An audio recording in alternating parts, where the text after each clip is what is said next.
Mercredi 13 mars. Parfois l'Inde donne le vertige. Cet homme qui traverse la foule d'un pas hésitant, sous un soleil de plomb, au milieu d'une cérémonie religieuse exubérante, cet homme est seul. Il porte un échafaudage compliqué, composé d'une centaine de tiges métalliques qui toutes s'enfoncent dans sa chair. Une longue aiguille lui traverse la langue.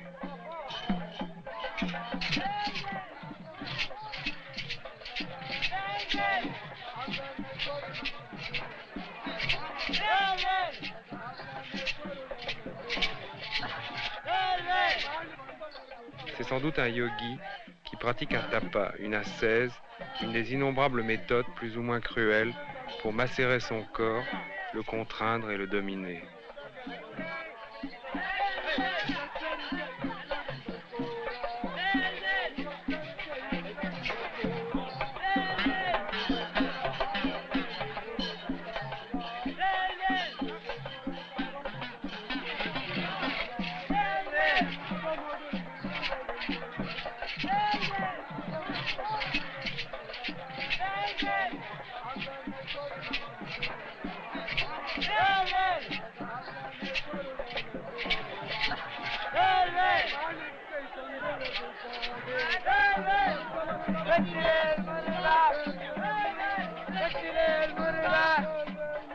Ils sont des milliers comme lui en Inde, fous d'absolu, prêts à tout pour échapper au cycle des réincarnations, pour se délivrer de la souffrance de toujours renaître.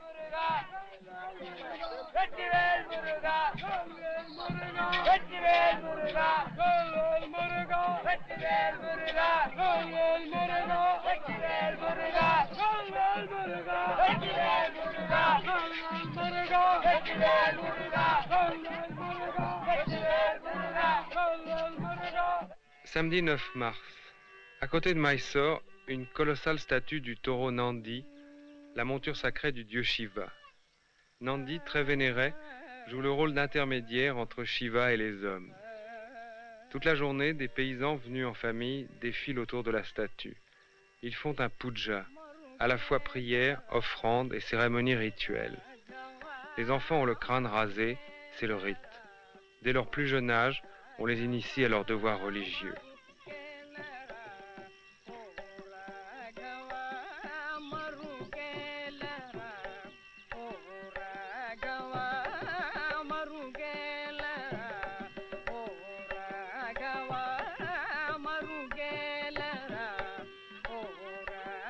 Les prêtres attachés au sanctuaire distribuent l'eau sacrée et reçoivent les offrandes. Même les plus pauvres leur donnent de l'argent. Je suis toujours frappé par le fanatisme de ces fidèles, les femmes surtout.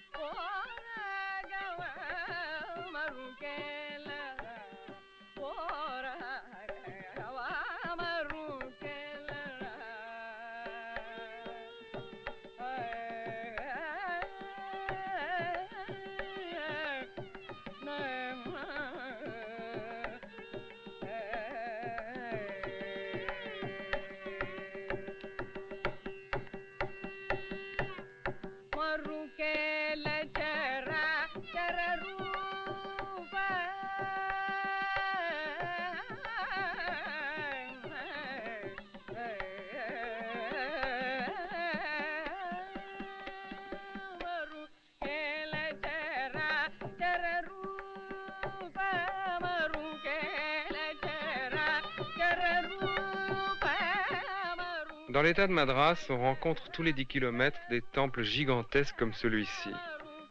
C'est ici, dans l'extrême sud, qu'il faut venir chercher les traces vivantes de la religion indienne.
La chaleur est torride.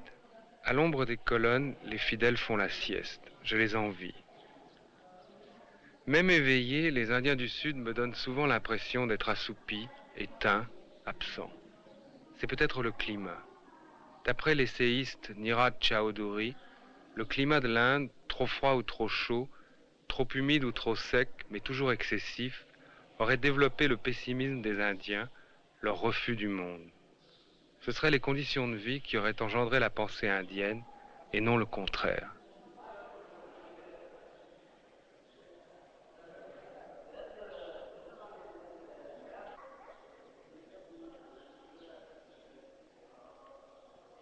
Cholas ruled over here between 10th century. At last it was extended section by section as per Agama Shastra. You see, that just like our household building, one kitchen, one dining hall. Mercredi 20 mars. Cet homme rencontré dans les escaliers du temple de Trichy s'est offert à nous servir de guide. Il a l'habitude des touristes. Il récite sa leçon par cœur et l'agrémente de nombreuses grimaces.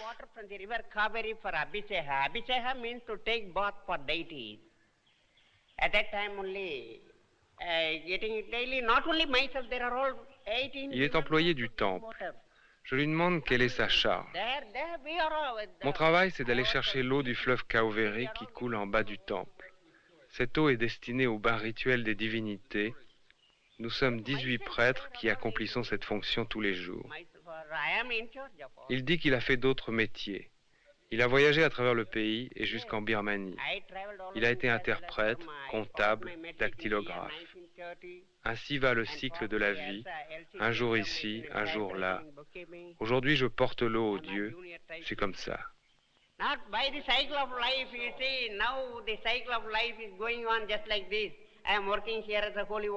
Est-ce qu'il est brahmine? Peut-on le considérer comme un prêtre au sens où nous l'entendons? Il porte le cordon sacré autour de l'épaule gauche, l'insigne des 2 fois nés, des hindous de caste supérieure. Ce cordon à l'origine était tout à la fois cercle magique, barrière protectrice, lien avec la divinité. I am not a dancer, I am simply getting a bit for you, for a joke. Not a dancer. And you make noise with your mouth. No, You make sound with your mouth. Wow, that is the country for the, you see, I give this sound to people who coming. The small peoples are all coming. I want to get a joke. That's all right. Ils sont des dizaines et des dizaines comme lui dans chaque temple. Ces temples ont un conseil d'administration et une gestion autonome. Ils sont généralement très riches. Les fidèles sont généreux. If you paid 5, you can help an educational girl for an educational purpose, not for my own use. How old is Mind it. your daughter? Je ne vous demande pas une grosse somme. Donnez-moi 5 roupies de plus. Ce n'est pas pour moi. Je suis encore jeune, je peux monter 5 fois par jour les escaliers du temple.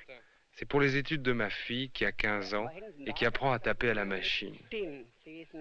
Partout dans les temples, on nous a ainsi rançonnés. La cupidité des prêtres est sans mesure. Just a minute.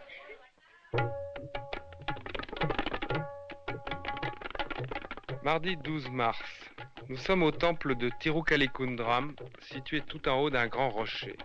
Chaque matin, à 11h30 précise, les fidèles accomplissent la longue et fatigante ascension pour assister à la cérémonie des aigles blancs. 2 aigles, toujours les mêmes, viennent recevoir une portion de riz des mains d'un prêtre. On ne connaît pas l'origine de cette cérémonie. Elle se répète depuis des centaines d'années, chaque jour à heure fixe. Le reste du riz est ensuite distribué aux fidèles qui se battent pour obtenir quelques grains. En échange, les prêtres reçoivent de l'argent.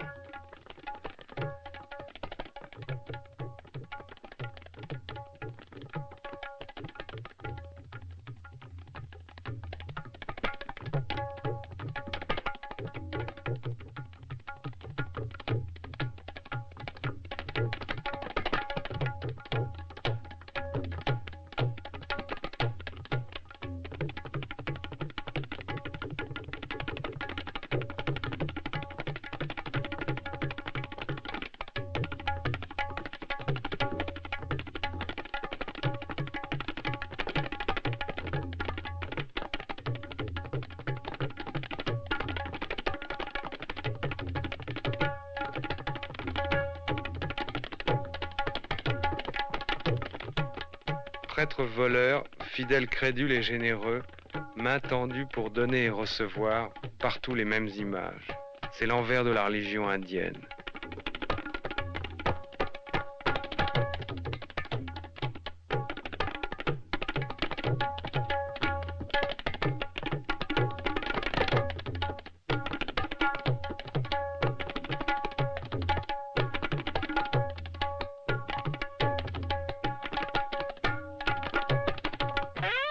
Qui profite de tout ça?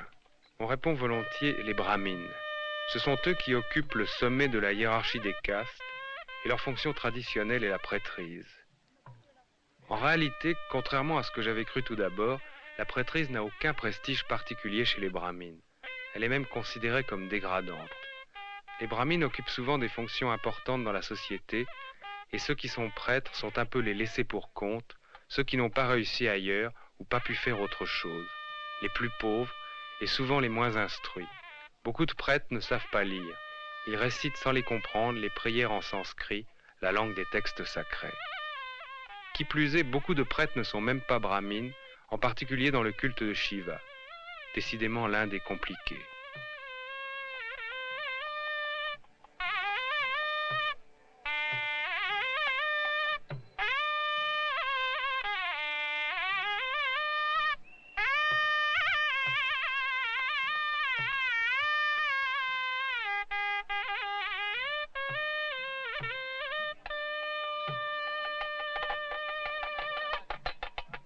Assis devant les autels divins comme s'ils tenaient un commerce, les prêtres distribuent la poudre rituelle et encaissent les roupies. Ils présentent les offrandes aux dieux, les noix de coco, le riz, le beurre, l'encens, les fleurs, le camphre.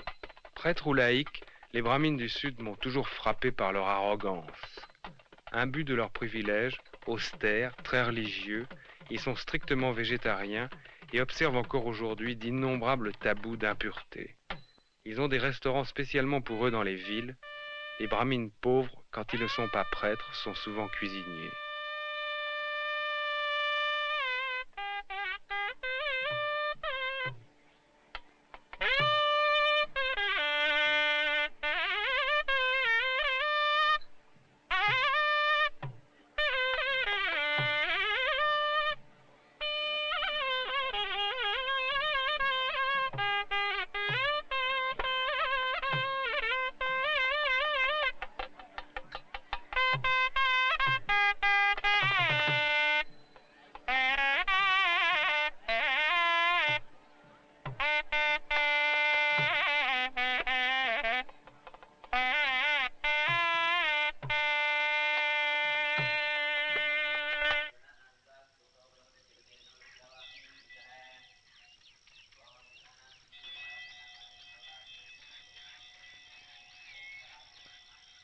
Dans un coin reculé du grand temple de Tanjore, à l'écart de la foule, un fidèle fait son puja devant un petit autel de Ganesh, fils de Shiva.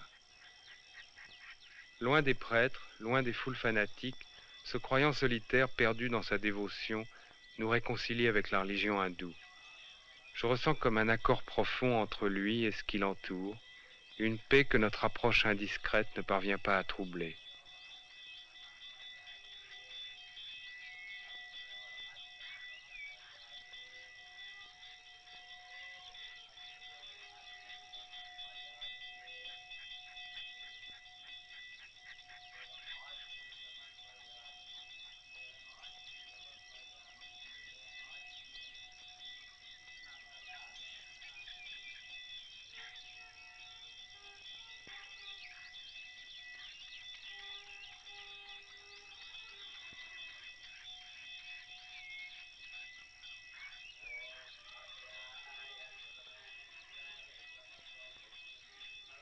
J'apprends un peu plus tard qu'il s'agit d'un petit fonctionnaire de gouvernement qui vient ici prier tous les jours à la même heure.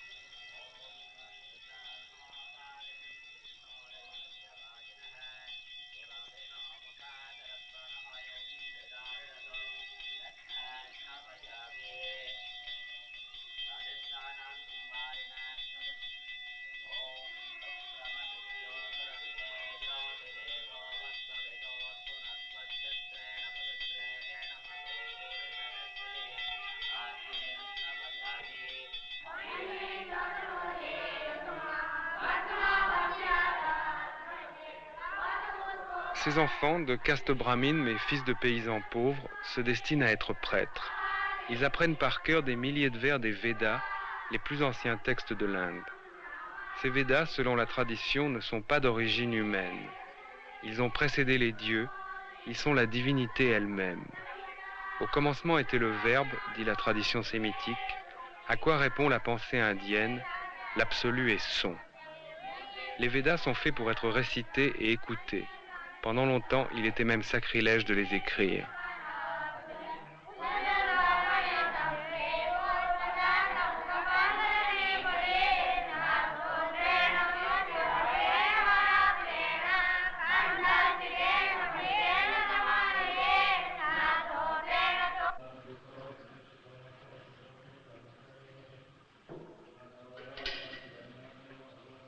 Lundi 18 mars, cérémonie à Shiva dans l'ashram de Tiruvannamalai. On purifie la pierre phallique en y versant de l'eau, puis du lait.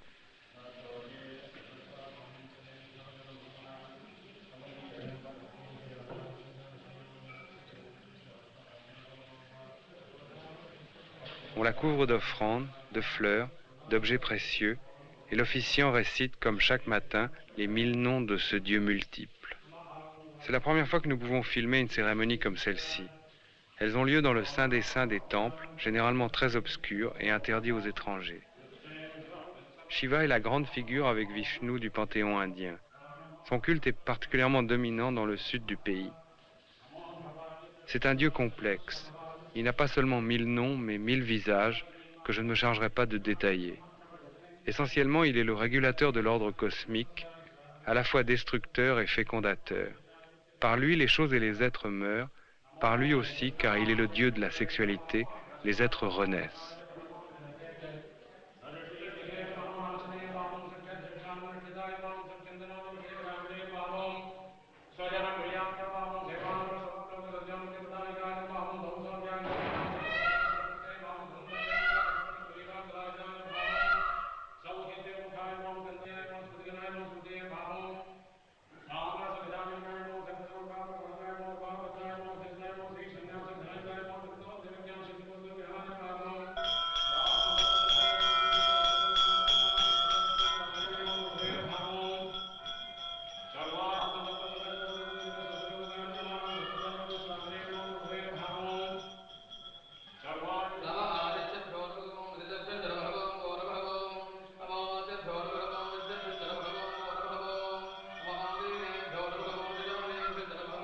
On appelle Lingam le symbole phallique de Shiva.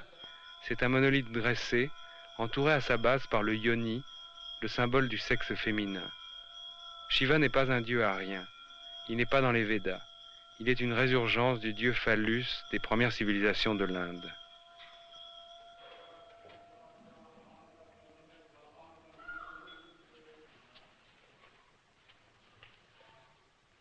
L'officiant distribue maintenant le feu purificateur aux fidèles. Ceux-ci tracent sur leur front les signes rituels avec une poudre grasse à base de bois de santal.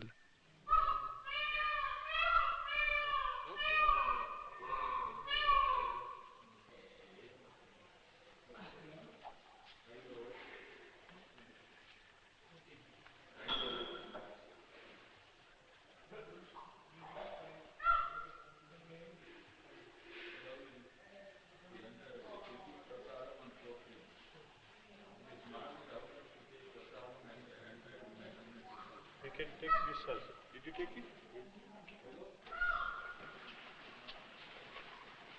Cet ashram de Tiruvannamalai est un des innombrables lieux de retraite de l'Inde où quelques disciples se rassemblent autour d'un maître spirituel, un gourou. Celui-ci s'appelait Sri Ramana Maharashi. Il est mort il y a quelques années. Ce vieillard était son premier disciple. Il nous a livré en langue tamile quelques aperçus de la pensée du maître. Everyone has to understand his real being, truth of his being. That's the crux of his teaching. ஆனால் பெரும்பான்மையோர் தான் தன்னுடைய உண்மை தான் அல்லாத உடல் முதலிய பற்றித்தான் தானாக நினைத்துக் கொண்டு இருக்கிறார்கள். Majority of his devotees think. Le peu que j'ai compris de la traduction anglaise m'a paru à la fois simple et obscur. Chacun de nous doit comprendre son être, la vérité de son être. Nous devons arriver à la séparation du soi et du corps pour parvenir au soi.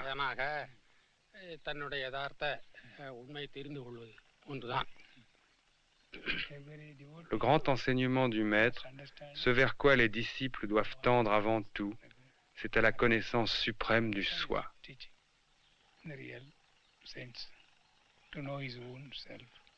அதற்கு அடிப்படையாகத்தான் எல்லோருக்கும் ஹூ ஆம் ஐ நான் யார் என்று பார் என்ற உபதேசத்தை அவர் சொன்னார்.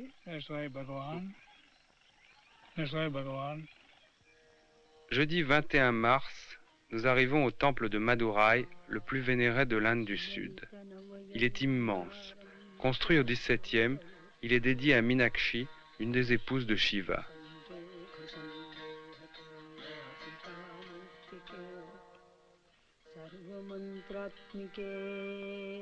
Il y a 11 Gopuram, les grandes tours du mur d'enceinte, qui sont aussi les portes du temple. Elles sont chargées de sculptures représentant des scènes mythologiques, accumulation prodigieuse de dieux, de déesses et d'animaux. Ces statues sont repeintes régulièrement avec des couleurs très vives, ce qui indigne les touristes occidentaux. Ceux-ci oublient que les temples grecs et les cathédrales du Moyen-Âge, quand la religion vivait, étaient peints aussi de façon très voyante.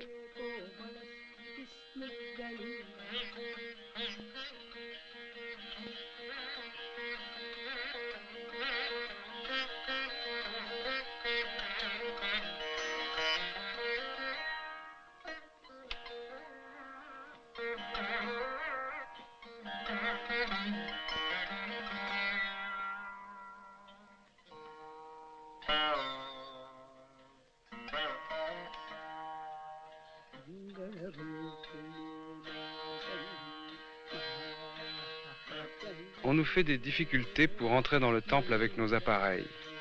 Tandis que nous attendons, entre les deux murs d'enceinte rayés de rouge, la question se débat à l'intérieur.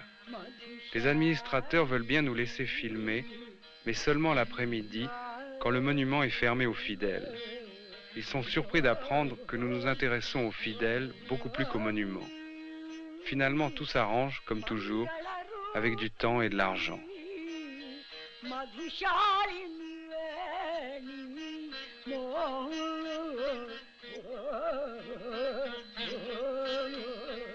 C'est le matin, très tôt, que la vie du temple est la plus intense. Les habitants de Madurai viennent faire leurs prières avant que la chaleur ne s'abatte sur la ville. Ils se mélangent aux pèlerins venus de l'Inde entière, aux mendiants, aux ermites, tous ceux qui vivent hors du temps, qui vont ici et là, s'arrêtant plusieurs jours ou plusieurs mois dans un temple.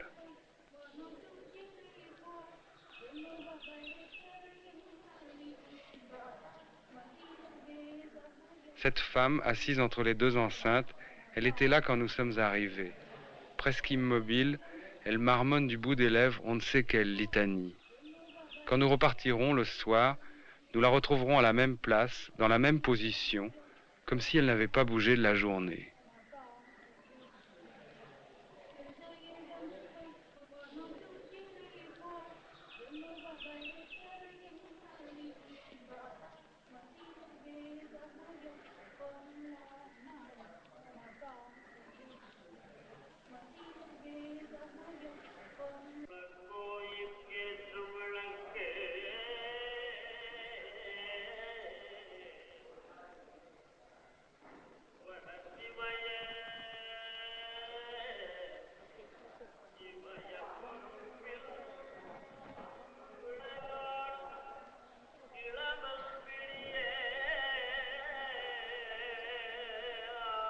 Autour du grand bassin du temple, les fidèles font leurs ablutions rituelles. L'eau est une obsession indienne. Quand on voit avec quel acharnement ces hommes et ces femmes se frottent, s'aspergent et se plongent, on serait tenté d'affirmer qu'ils sont le peuple le plus propre du monde. Mais ce n'est pas d'hygiène qu'il s'agit. L'eau de ce bassin est putride, elle grouille de larves et de poissons. Ils la boivent parce que c'est l'eau sacrée du temple. La purification par l'eau est un élément essentiel du culte dans une religion et une société qui reposent avant tout sur des critères de pureté et d'impureté. Les fleuves sont sacrés et les ablutions rythment la vie quotidienne des croyants, de l'aube à la tombée de la nuit, de la naissance à la mort.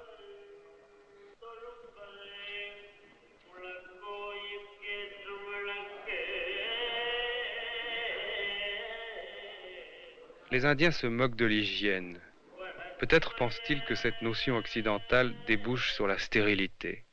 L'hygiène, comme nous la pratiquons, consiste à tuer la vie, à se couper de la nature, à s'isoler dans un monde très propre où nous sommes seuls. Ce n'est pas le cas ici. Un Indien m'a expliqué tranquillement que les eaux du Gange étant sacrées, ne présentaient aucun danger pour les fidèles. Pourtant, pendant notre séjour, les eaux d'un affluent du Gange se sont polluées près d'un lieu de pèlerinage, entraînant un début d'épidémie. Ce qui semblerait donner tort à Mark Twain, celui-ci affirmait que l'eau du Gange est si sale que même les microbes ne peuvent pas y vivre.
Chaque temple indien a son saint des saints, le Garbhagriha, une pièce étroite et obscure où se tient l'image de la divinité tutélaire.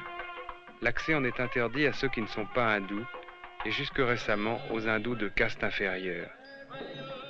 Le reste du temple, ce sont des couloirs, des escaliers, des enceintes, des colonnades, des bassins, tout un ensemble architectural composite à l'image de cette religion multiforme. Il a été construit par des architectes géomanciens. À voir cette foule de fidèles, cette multitude de prêtres, ces rituels innombrables, cette vie intense, on pense évidemment au Moyen-Âge chrétien, quand la religion était vivante, quand la maison de Dieu était aussi celle des hommes, un refuge, un repos, un lieu libre. Il n'y a pour ainsi dire pas d'athée en Inde. On ne vous demande jamais si vous croyez en Dieu, on vous demande quelle est votre religion. Un jour, des camionneurs qui nous avaient emmenés à la suite d'une panne de voiture s'arrêtent quelques instants. Ce n'est pas pour boire un verre comme je croyais, mais pour faire un puja rapide dans un temple au bord de la route. Cette adhésion de tout un peuple m'a d'autant plus surpris que la religion hindoue n'a pas d'unité, pas de pouvoir central, aucune instance suprême comme la papauté chez les catholiques. Les dieux, les rites, les sectes varient à l'infini, et même le fond des croyances. Au Rajasthan, dans un village, il existe un temple où les fidèles viennent adorer des rats. Chaque jour, ils leur apportent des kilos de grains, ce grain dont ils manquent terriblement pour leur propre nourriture.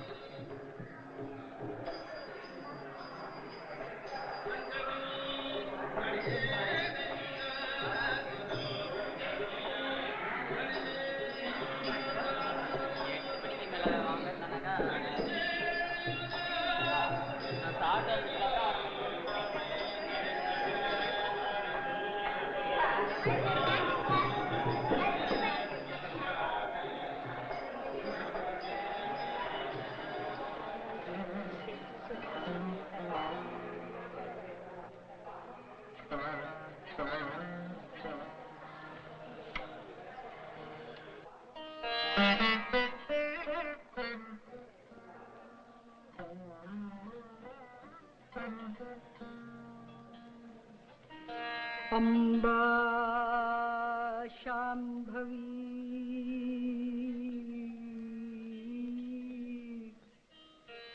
Amba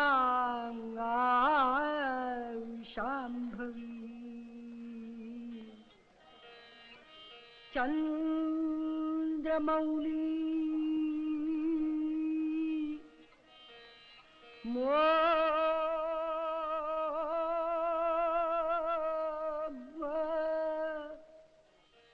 Apalapanna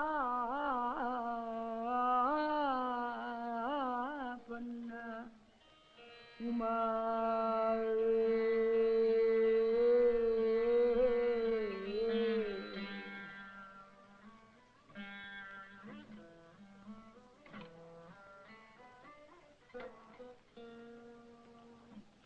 Umar Parvati. Un peu partout dans le temple, devant les autels des innombrables dieux, les fidèles accomplissent inlassablement ces gestes étranges. Chacun fait son puja à lui, sa cérémonie personnelle à tel ou tel dieu de son choix. Nous restons là des heures, adossés aux colonnes, nous regardons et nous filmons sans comprendre.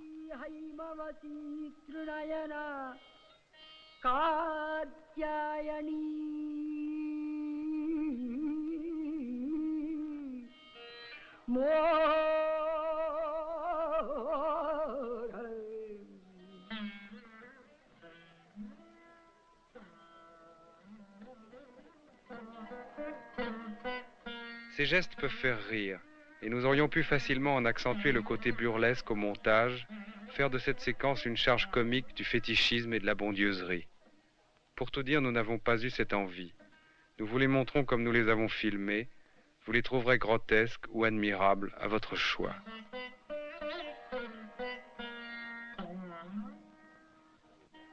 Pour moi, sur place, j'ai surtout été frappé par la solitude de chaque fidèle. Cette solitude qui paraît toujours absente de la vie sociale des Indiens. Peut-être la religion leur offre-t-elle une revanche, l'occasion d'être enfin seuls par le biais du culte. Peut-être pour eux, prier est leur seul moment de liberté.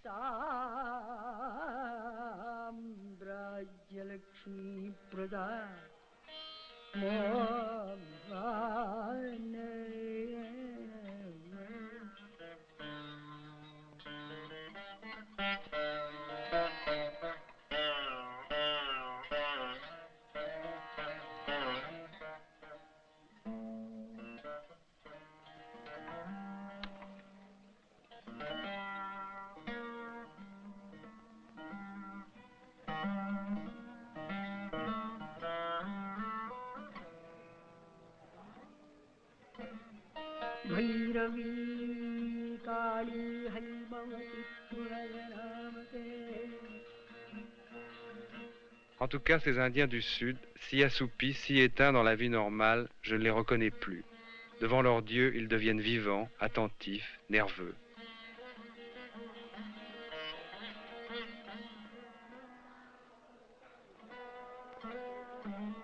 Peut-être la clé de tout ça est dans la doctrine de la transmigration, la croyance fondamentale de l'Inde. Après chaque mort, les âmes reviennent sur Terre, elles se réincarnent indéfiniment dans d'autres corps.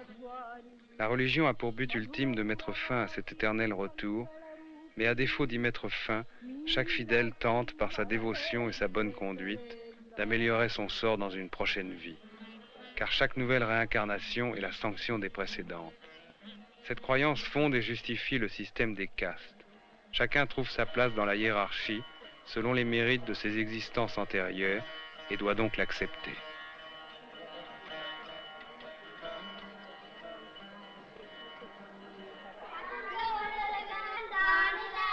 Samedi 30 mars, nous atteignons Rameshvaran, à l'extrême pointe de l'Inde, là où partent les bateaux pour Ceylan. Ce temple colossal, dont les colonnades font plus d'1 kilomètre, est dédié à Rama, le héros légendaire du Ramayana. So I left all families and everything to get cured to Rameshwaram. How long have you been For 3 months. For last 3 months. What happened to you? So due to some mental worries, it has made me as a man. Alors j'ai laissé ma famille et j'ai tout quitté. Yes, in India, most of Ça fait 3 mois que je suis ici. Je fais ça pour me guérir de troubles mentaux. Yeah, same trip. J'ai visité beaucoup de temples depuis le début de mon voyage. About 2.5 Je compte rester ici encore 6 mois jusqu'en octobre. Je prie le Seigneur. Yes. Quand il m'aura guéri, je rentrerai chez moi. Care of my physical trouble and mental troubles. Yes, of 50%. Cet homme que nous avons rencontré dans les corridors du temple parle 6 langues. Il a été officier de marine et fonctionnaire des chemins de fer. Here to pray the Aujourd'hui, Lord. il a choisi d'être ermite et il mendie sa nourriture. Ils sont des millions comme lui à travers l'Inde, qui pour des raisons diverses ont tout Then I'll quitté. go to Beaucoup de ces renonçants sont des vieillards qui ont été mariés, ont élevé des enfants et exercé un métier. À la fin de leur vie, ayant rempli leur contrat social, ils s'en vont sur les routes, deviennent des errants jusqu'à leur mort. C'est une règle sainte.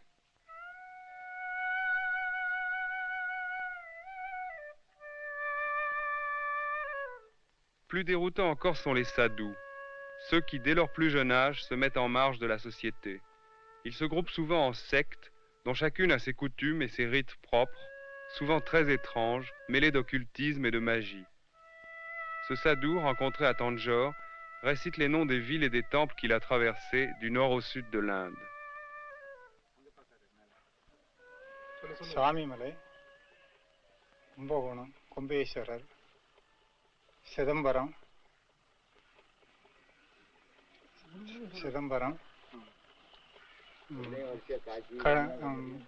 பஜோடா, Rajahmundry, Waltair, Bardhaman, Kharagpur, Calcutta, Punjab mail ஏரி காசி, விஸ்வநாத தரிசனம், நேராக கல்கத்தா காளி தரிசனம்.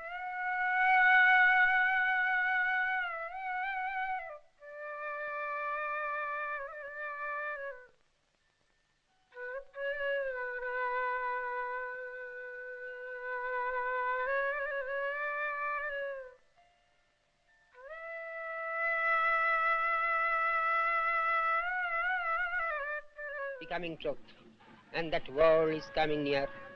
Someday only truth prevails, and all other complexes will be over.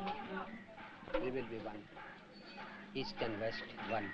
In wisdom and Ils sont bizarres, ils everything font peur balanced. parfois. In the clear, Il y a parmi eux beaucoup d'asociaux, d'instables, d'anormaux, reconcile all comme the si la société s'en débarrassait en les jetant sur les no routes. need of anyone. That will have plenty, and plenty will be given to all according to their needs, and those needs will be all divine needs for growth into ether and splendor. the operations backwards. Pourtant, l'existence de ces millions de renonçants est un aspect essentiel de la religion hindoue, l'antithèse du système des castes, une sorte de soupape de sûreté dans un univers contraignant. L'hindou qui vit dans la règle sociale est un opprimé. Toute sa vie se passe dans une hiérarchie étouffante, dans un carcan de droits et d'obligations. S'il veut en sortir, s'il veut retrouver une liberté que personne ne lui conteste, alors il devient ermite. Il se jette hors de la société et de ses règles, et il choisit d'assurer son salut lui-même. En même temps, il joue son va-tout. En se consacrant entièrement à la religion, il tente d'échapper une fois pour toutes au cycle des réincarnations, ne plus jamais revenir sur cette terre de souffrance et d'illusions, connaître enfin le bonheur ineffable de se fondre à l'univers.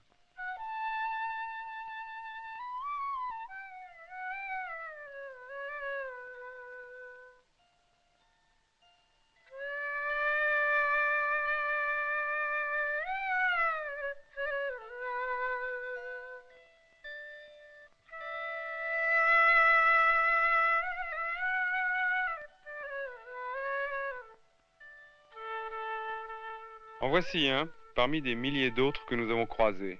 Je ne sais ni d'où il vient, ni où il va.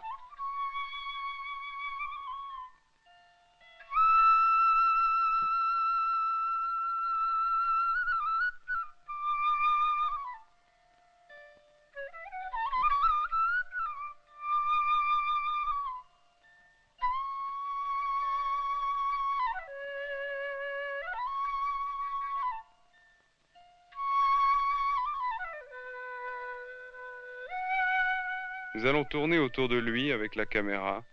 Il continuera à marcher, et pas une seule fois il n'aura un regard pour nous. Il suit sa route, les yeux fixés devant lui, ailleurs.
பாவு அவன் போட்டுட்டு போயிட்டான் நம்மளுக்கு போடாம பாவம்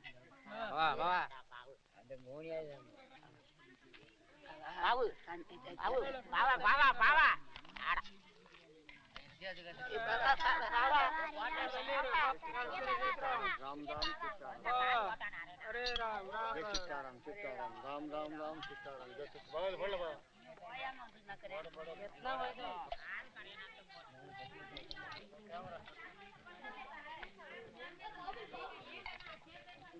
இது பாருங்க யா யா யா பாவே பாவே பாவே நம்மளுக்குலாம் நையா பாவே पैसा ले ले बाबा ये बोलला बाबा पाछा बाबा बाबा बाबा बावे ये बाबा ये बाबा ये बाबा ये बाबा ये बाबा ये बावी ये बावी À Rameshvaran, devant l'entrée du temple, les mendiants attendent la sortie des fidèles. Parmi eux, beaucoup de sadhus et de renonçants. La mendicité est sacrée, et c'est le devoir de tout fidèle de donner, comme fait ce dévot tatillon qui compte ses pauvres avant de répartir ses minuscules aumônes.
Au point où nous en sommes, je ne peux pas trouver cette scène choquante. C'est peut-être l'accoutumance, l'habitude d'avoir vu si souvent des images comme celle-ci. Et puis ce jour-là, je n'avais pas envie de juger. Ces mendiants, dont beaucoup sont des mendiants volontaires, ils symbolisent le refus du monde et de la réalité matérielle qui est une constante de l'Inde. Ils sont une partie d'un tout, qu'on accepte ou qu'on refuse en bloc. Au cours du voyage, nous avons souvent vu des mendiants, mais nous avons rarement pu les filmer. Toujours quelqu'un s'interposait. Et c'était toujours quelqu'un qui parlait anglais, un Indien des villes. Les autres ne trouvaient rien d'anormal à ce que nous filmions la vie quotidienne.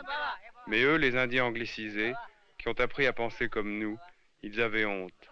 Non pas honte de cette réalité qui, au fond, ne les choquait pas, mais honte que nous la filmions.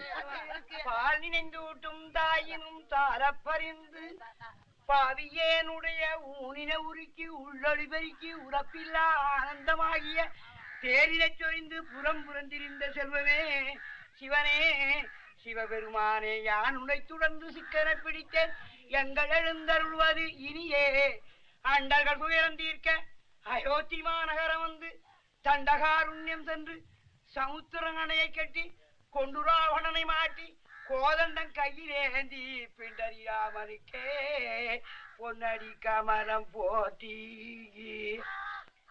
மாமரத்தலைவா போட்டி மதிக்குற விளக்கே போட்டி காவனிந்திரன் உன்னாரோர் காண்பதற்கரியாய் போற்றி தாமரை கண்ணா போற்றி தையரே போற்றி தோமரம் செல்வமாய்ந்த. Juste à côté, cette femme monte les escaliers du Ramajiruka, un petit sanctuaire à l'écart du grand temple. C'est ici, d'après le Ramayana, la grande épopée indienne, que le héros Rama est revenu en Inde avec son armée de singes, après avoir vaincu et tué le géant Ravana, roi de Ceylan.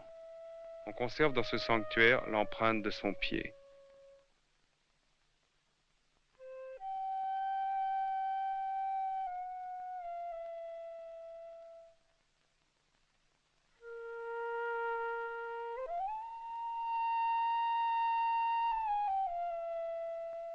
Cette femme a 87 ans.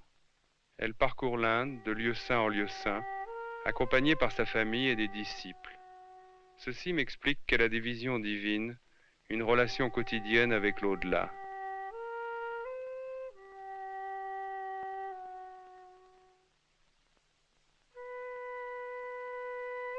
Je ne sais plus où j'en suis. Cette religion, je l'ai d'abord jugée avec ma raison. Je n'y ai vu que fétichisme et exploitation. Et puis peu à peu, je me suis enfoncé. Cette vieille femme parle aux dieux, ou croit leur parler, peu importe. Je la regarde, je l'écoute, elle me fascine.